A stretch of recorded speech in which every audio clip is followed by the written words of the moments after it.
7 दिन मध्य रास्ता काम आरंभ कर नचेत कला तालिकाभुक्त कराजिबो। एभली जने ठिकादार को रास्ता काम आरंभ करने निमंते निर्देश देइछंती ब्रह्मपुर सांसद प्रदीप कुमार पाणिग्राही। गंजाम जिला रंगेलुंडा ब्लॉक जातीय राजपथ 5 रु रंगीपुर को संजोग होतिबा रास्ता दीर्घ वर्ष धरी मरणजंता होई पड़िथिला।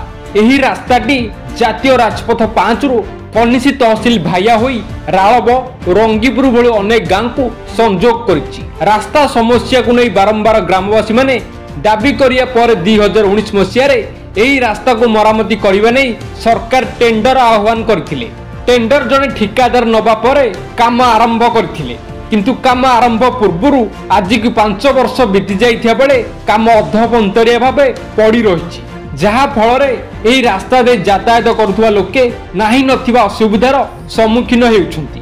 एने स्थानीय बासिंदा ब्रह्मपुर सांसद प्रदीप कुमार पाणिग्राही को जणाइथिले। अभियोग पाइबा परे घटनास्थल रे पहुंची रास्तार स्थिति परखिथिले सांसद।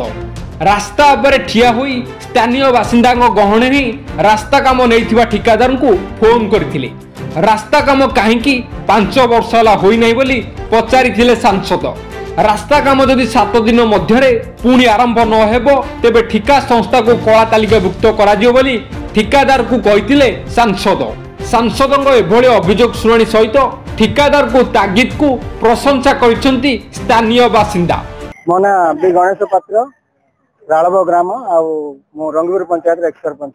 दीर्घ 3 वर्ष है रोड खाली पड़ी पड़ी तहसिल रास्ता तहसिल पुराना तहसिल ठारू राळब ये रंगीपुर पर्यंत पड़ो पड़ो 3 वर्ष है कि तार किसी ये मिलनी 10 दिन रे स्टार्ट करिया 15 दिन रे स्टार्ट करिया कहउछन सिना किंतु किछि हे पानी। प्रकाश सत्रजन रास्ता दीर्घ 2019 रास्ता कार्यारंभ हलानी आज बंद होनी रास्ता। आम एमपी महोदय क्षेत्र बारंबार जन एमपी महोदय आसते मासे 1.5 मास तले सी प्रतिश्रुति देले करने जनइले आमर विभाग अधिकारी माने आसते अवगत कराला। सांसद एभली तागिद पर निश्चिंत रास्ता काम आरंभ होई ठीक समय शेष हेबो बोली आशावादी अछंती अंचलवासी।